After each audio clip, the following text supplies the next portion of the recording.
বগুড়ায় মেয়েকে বখাটে যুবকের সাথে বিয়ে দিতে অস্বীকৃতি জানানোয় বাবাকে পিটিয়ে হত্যার ঘটনায় স্বেচ্ছাসেবক দলের নেতা সহ দুজনকে গ্রেপ্তার করেছে পুলিশ।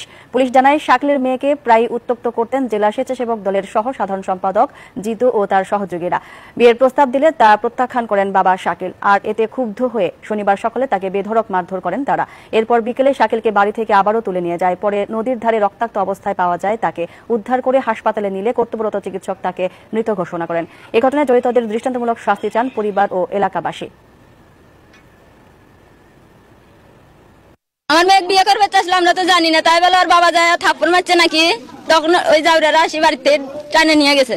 আমাদের বাড়ি থেকে সবাই সামনে দিয়ে বের করে নিয়ে যায় ওর লোকজন সহ, এবং সবাইকে বলে যে আমি আমার লোকজন কেউ মারবে না, কেউ একটা কাজও করবে না। মূল আসামি জিতুকে অলরেডি আমরা গ্রেপ্তার করেছি, সঙ্গে আরেকজনকে আমরা গ্রেপ্তার করেছি। আমরা তথ্য যাচাই বাছাই করছি সেই ঘটনার সাথে জড়িত কিনা। যদি ঘটনার সাথে জড়িত থাকে তাকেও আমরা গ্রেপ্তার দেখাবো।